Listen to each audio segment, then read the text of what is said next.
All right, so we're getting started today now with our lecture on logs, introduction to logs. Let me go ahead and share my screen and we'll get started. Got a lot to discuss. Okay, so we've looked at some logs before, but we're going to talk of them more in a high level and how to read them because there's so many different types of logs, so many different forms. And then, once we kind of have an idea of how to read them, what are we even looking for specifically as security professionals when we're looking through logs? Okay, so first thing, detection, right? We're in that phase of the NIST framework of detect. And what are we going to be talking about today? Logs, and what to look for in logs, right? Indicators of compromise. Okay, so I don't know why I have this slide, but again, detection, again, the three logs are being like, what are logs? Why are we going to use logs? Why do we collect logs? And again, how do we read logs? So the really logs are to help us answer questions. Okay. So the first question is, right, the defenses have been breached, right? Or have they? So logs are going to answer that question for us. They're going to answer, how do we catch the attackers? Use logs to determine that. We're going to look at logs and we're going to ask, what do these logs even mean? What am I looking at? This looks like a wall of text. How do I parse this? How do I, suss some meaning out of, large several gigabytes of logs? We're going to ask ourselves, what is normal behavior and what is anomalous behavior? Wex had good questions and discussion on, services running off of non-default ports. And, perhaps that's normal and perhaps that might be anomalous. And it depends on your situation, your network, your organization. We're going to talk about what are indicators of compromise. All right, what are these artifacts that you should be looking for to determine that you've been compromised? We're going to talk about when you get an event, an alert, and determining if that event is a security event or a privacy event. And if it's not, maybe it's something that we don't have to deal with. I remember during interview prep, I think it was yesterday, there were some talk of not wanting to be working in some help desk roles and things like that. And, hard agree, right? When you're working in security, there are things that are not under that are not your job, right? Fixing mice or things like that. So imagine server, web server goes down, potentially that's a security incident, but it also might not be. And it's up to you to kind of determine that. And if it's a security incident, right, it's your job. And if it's not, you pass it off to the appropriate team, right? Maybe the web server went down because, something went wrong as they've been updating their web server. As they added some new feature, it broke some things, right? That's not going to be your job to fix. Maybe you might help them by pointing them to where certain logs are to help them with their debugging. But again, that's not your job as a security analyst. And it's going to be up to you to determine what is a security and privacy incident and what's not. We're going to use logs to do that. We're going to use logs to determine the timeline, right? Again, if you remember Mr. Robot and you have or Always Sunny in Philadelphia, where you have all of those different posters and images on the wall with strings attached to them, trying to piece together what has actually happened. That's what we're going to be doing. We're going to be looking for Pepe Sylvia to kind of put together the timeline of events there, right? And we're going to learn how to link these different logs together, because there's going to be a whole bunch of different systems. They produce different kinds of logs, and we need to know how to sync them. And finally, we're going to ask ourselves, right, since we're looking at IOCs, what are the typical attacker TTPs, tools, tactics, and procedures? Ooh, that was a mouthful. Okay. So let's start with stories, because the blue team, again, is all about stories and context. So the first thing that happens to you, you get into work, log in your SIM, and an alert pops up, right? Potentially an indicator of compromise. So what do we do when this alert pops up? Well, again, remember, you want to be creative. You create some kind of hypothesis. What could possibly explain why Snort threw this alert at me? You're going to read the message. Maybe that'll be explicit. Maybe, you're going to have to start looking through some logs to determine if your hypothesis is correct, right? So that'll be the next step. What do you imagine it could explain the event? and then start gathering the context and evidence, looking at different logs. Once you have those different logs, right, you're going to revise your hypothesis and determine, hey, is what I thought correct or is it not correct? During the whole process, you're going to be documenting everything. You're going to be documenting what files you looked at. You're going to be documenting perhaps what line numbers in the files you looked at. If you're looking at PCAPs, you're going to be looking or documenting which streams you looked at or which specific packets. Right? Because again, there's a whole bunch of data and you want to be able to give some kind of report or closure to people such that they can just like look and see exactly what you saw without having to do all the work. Right? So then after you've done all of that, you write your conclusions with your supporting evidence. That's kind of what we're trying to get you to do with the PCAP analysis questions, right? Where we're getting you to do that answer, evidence, and reasoning output. Okay, cool. So what do logs look like? What are they? At high level, simplest, whenever we talk about logs, what am I talking about? Well, at the highest level, most basic, right? It's just a simple log of events. Right? You watch Star Trek or something like that, you're like Captain's log, stardate, XYZ, right? Comes from ships and aircraft, right? This actually comes from the real world, and they contain semi-structured data about something that happened, some kind of event. Now, if you notice all logs, what are they going to start with? They're going to start with some kind of time, right? Just like I said, stardate, XYZ. That's the first thing that pretty much every log is going to happen. They're going to have some kind of time that this event is happening. In addition to time, there's going to be a message. And what's going to be in that message? It's going to be the actors who's involved at what happened at this time. What did they do? And if it's nice, it'll also show you any errors that may have happened as well. Okay. What types of logs will we see? Got network logs, host logs, application logs, physical logs when people go into a building and literally sign something, right? All of these logs are under our jurisdiction for being aware of and being able to analyze them, right? So for example, network logs, I'm talking about PCAPs, flow data, host logs, right? Who logged in at what time, right? Maybe Windows Event Viewer. For applications, right? Apache logs. And again, physical logs, someone signing in some kind of guest book. So what do logs look like? Take a look at some of these pictures of logs. Here we have the Windows Event Viewer, right? If you've ever looked at or seen one of those videos, there's like a scam call videos. Sometimes they get people to show what's going on in their event viewer. You can get information that way. Here is Exec Manager. Again, another set of logs, kind of gross looking, I know. Here we have some Mac logs. Here we have some web domain logs. Looks like we have logs here, Apache, web server logs, right? But what I want you to see, it's happening on every single one of them. Almost always the first thing you see is the date, the time that this is actually happening. Now, things I'll say about that, though, is that there are different formats for how you're going to store date. And I'll tell you, time is a complicated problem. One, we also have time zones, which make things complicated, right? Things can happen literally at different times, even though they're happening at the same time. And then we also have daylight savings time, and we also have different time formats. So time is a complicated problem that you need to be aware of as you're looking through different kinds of logs. That's all I'll say about that for now. So why do we collect them? Why do we collect logs? Well, again, what is our job? CIA and AAA. Confidentiality, integrity, and availability, as well as authorization, authentication. And so we have the other term as well is non-repudiation. And this is the term that assigns proof or assigns blame to some kind of action, right? You can't say you didn't do something. We actually have evidence that it was you, right?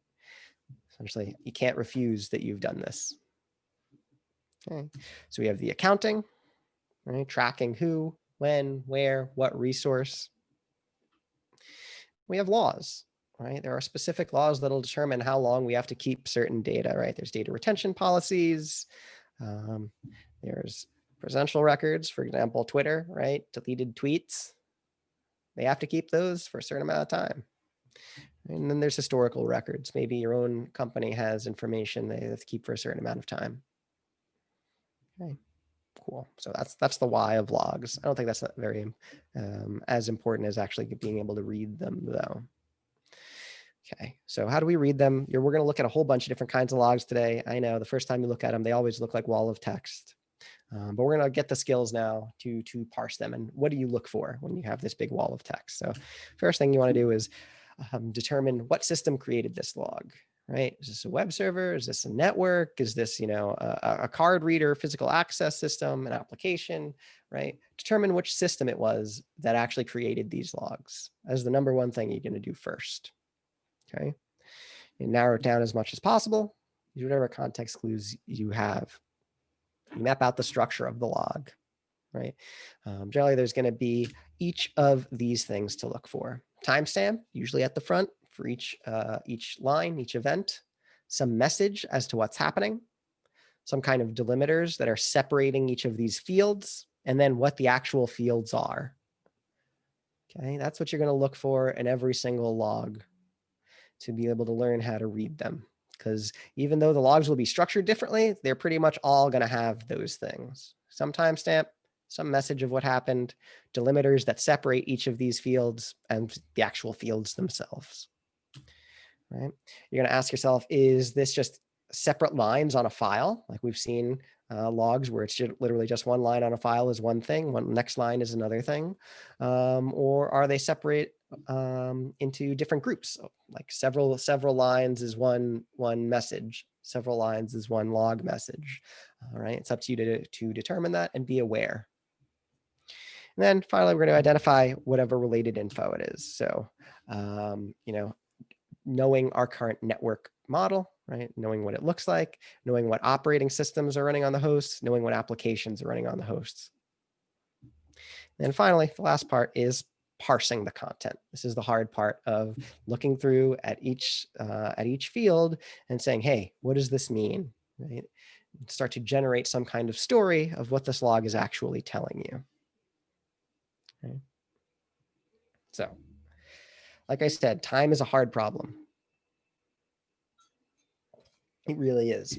Right. Timestamps can be formatted differently. Like I said, we have different ways of measuring time in a way. We have like Linux epoch, right, which is the number of seconds that have passed since January 1, 1970 is one way we can be measuring time. We have GMT and UTC, right, Greenwich Mean Time, and the Coordinated Universal Time. We could be measuring it like that. We have time zones that throws a whole wrench into pretty much anything here that we're talking about. And we have the date of whatever NTP is giving you. So like I'm saying, time is something that needs to be considered whenever you're looking at logs from multiple sources, especially if you're working for an organization that's international, right? Things can very quickly get complicated. Okay. So we've taken a look at logs. You get the point. They have time, they have events, right? When we got to pull some story out of it. It's very difficult, though, to look at these logs and tell a story if you don't know what you're looking for to tell the story, right? What is the eye that we're looking for here? And, what we're going to be looking for is IOCs. That is the lens we're going to use to look through logs, right? Web developers, maybe they look through logs to find what kind of errors happen so they can fix them. We're going to be looking through logs to find indicators of compromise, right? That's the lens we're going to be using.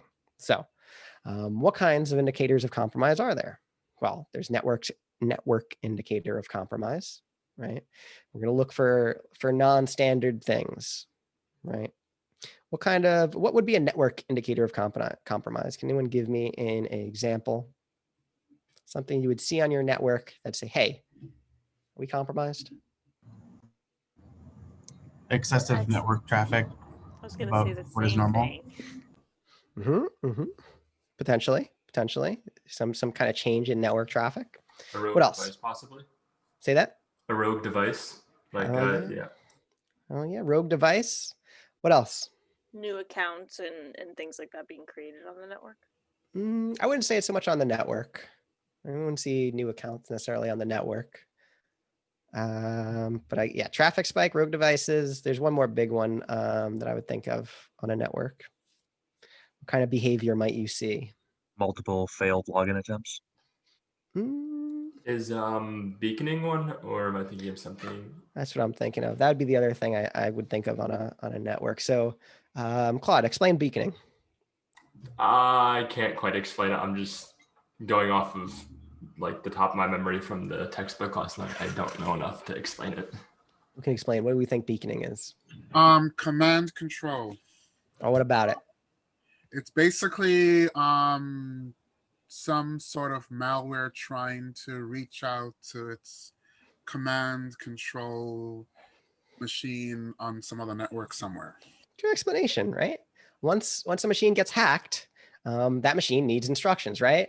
And so that machine is going to try and reach back to a command and control server for those instructions. Beaconing is like the way that one node is going to be able to let the other nodes know, hey, I'm available to receive instructions, right? I'm ready to be added to your botnet, right? So that's one thing you might want to look for, right? Some kind of beaconing behavior.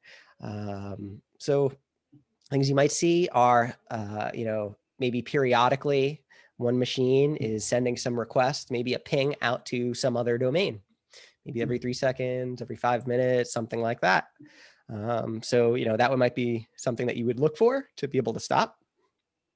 More modern, maybe it pings back to a specific known malicious domain, right? Like www.maliciousdomain.com. It sends a ping request there every 5-10 minutes or something to let it know it's still a bot. Right. So what would we do? We could go ahead and block that domain. We could do things like that.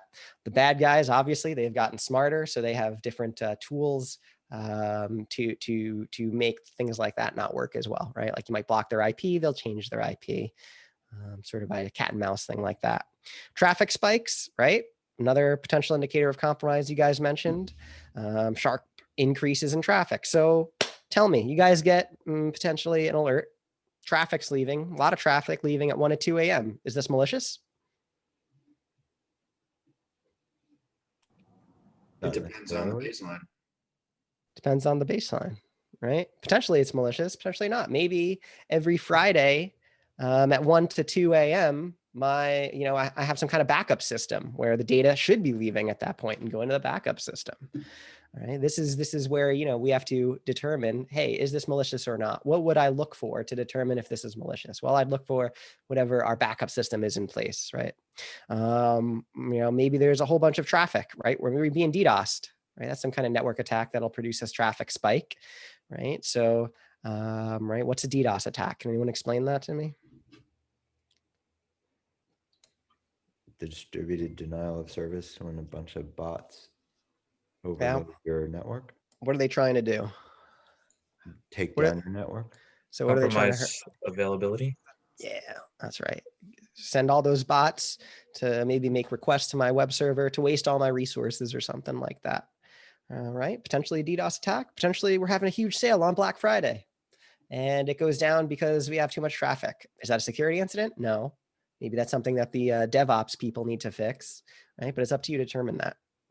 Rogue devices. People mention, what's a rogue device? A device that isn't like normally on your network, like either by an employee or possibly by the hacker that's not supposed to be there. Give me some examples. I don't know, maybe like a laptop that wasn't previously registered or something like that, or some kind of device that's showing up as a router. All right, It's the best I got. let's get some examples. Someone connects their Raspberry Pi. What's it doing? I'll say, yeah, the Raspberry Pi could be a rogue device. I'd think so. I don't want you to limit it to just, someone connecting a new workstation as a rogue device, right? A rogue device is any sort of device that you did not put into your asset inventory, right? That you don't know about. So I would conclude wireless access points. Someone plugs one of those into your network. That's obviously rogue device. Any kind of servers people attach to your network. network taps, right? What's a network tap? Like connecting to the network and splitting your traffic, potentially sending it somewhere else. Even thumb drives, any unauthorized thumb drives, right? I would be considering as a rogue device. All right, so what did we talk about for network? We talked about beaconing, we talked about traffic spike, we talked about rogue devices. I think these are the big ones that you can expect to look for as indicators of compromise when you're looking at network logs, right? If you're looking at PCAPs, these are the things that you might be looking for, okay? Some kind of beaconing behavior, huge jumps in traffic, or some kind of devices that you're not even sure what they're doing, right? We look at things like that. Okay, host indicators of compromise. These will be things like malware, right? If you get hacked and have some kind of ransomware on it, right? That's definitely an indicator of compromise. Any unauthorized accounts or permissions, right? That would be an indicator of compromise. We could talk also about application logs and what IOCs are there. So say things like service interruptions, potentially an indicator of compromise. New accounts, potentially indicator of compromise. In fact, I would say almost everything you have for a host as an IOC would also be like an application IOC, right? New users, malware, unauthorized accounts, extra permissions. Those are the things you're going to look for in host logs and inside malware logs. There's one other kind of indicator of compromise that I want to talk about. You'll find them across network, host, and application. This is what we call lateral movement. Okay. So what is lateral movement?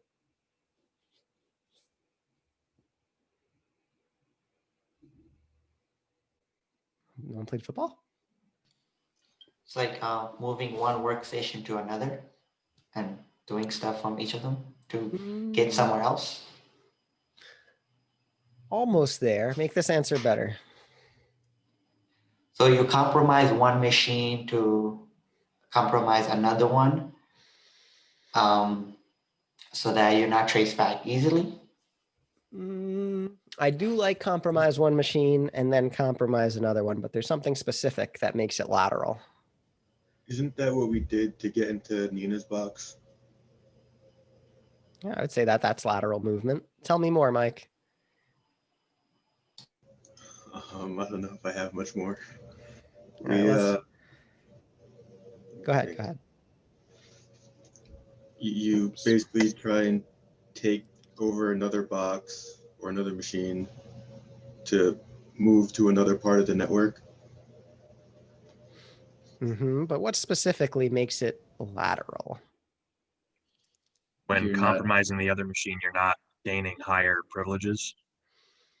Now we're starting to touch on it. I'm looking through Slack right now just to grab that network map we made. Here we go. Let's pull this over here. Okay, here's this network map we made, right? Now, I'm a hacker, right? I'm off out in the internet, and I want to get into the internal network of this company right here. Now, all of these machines, I can't see them. They're not publicly available to me. What is publicly available to me, though, is this stuff in the DMZ, right? I should be able to get this access to this publicly available web server, right? Let's say this web server has some kind of vulnerability on it, and me from the internet, I'm able to get onto this web server. Let's say I'm able to even root this web server now, right? From this web server, maybe I'm not directly able to get into this network, this internal network, right? Let's say, right, because we have some firewall rules here, right? So it's kind of protected. So I'm on this web server now, I've rooted it. I have like a little beachhead into the company. Maybe from this web server, though, I can talk to the mail server and somehow do some kind of movement and get onto the mail server, compromise that. This right here, that movement from the web server to the mail server, even though I don't get deeper, right? That would be lateral movement, right? It's like when you play football, instead of having a forward pass, it's a pass to the sides, right? We're not making any forward progress, but we are looking for another hole. The way you can think of it is, remember, we have the Swiss cheese model and we have a bunch of holes. This is like going through one hole, pivoting over, using that exact word, pivoting over and then going through another hole, right? Let's say I get in, I have this web server, I somehow now compromise the mail server and I read mail. And somehow I'm able to get onto someone's workstation because I'm able to read their mail. Maybe I get their password, right? Maybe I get something in from there. Maybe this is even better now. And I hired Warren because he did really well on my interview and he separated it so that there's even another private network in there. Maybe I'll have to do more lateral movement so that I can get deeper. Okay, so what do I want you to know for lateral movement? It is, it's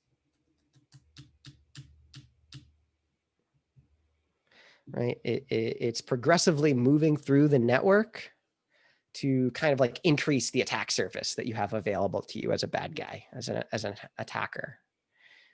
Right. So again, lateral movement, think football, think rugby if you played rugby, right? Pass to the side so that you can make forward progress. Cool. All right. Those are the things we're going to be looking for when we're looking through logs. So what's the summary? What is the big point of what are we working on today? And the point is detection is well and truly about the story that you're going to be able to tell, right? You're going to get an alert and then you have to make up a story. What caused this? Then you're going to look around for evidence, right? The evidence is the logs. Once you have your evidence, you say, hey, was my hypothesis correct or was it not correct? Now, maybe if it's correct, awesome, right? I have my answer, my evidence, and my reasoning now. I can pass this up or make some kind of action. Maybe my my evidence points to something different and I make new assumptions or make new hypothesis and revise. Right. What else is the summary? Logs. Logs should be everywhere. We should be collecting all the logs all the time. Logs have your answers. We took a look at some of the practice reading new logs, like what to look for. Look for the timestamp. We look for the actions. We look for how it's set up, what are the delimiters and what are the fields. And right now that we know how to read logs, I tell you what to look for in terms of indicators of compromise, right?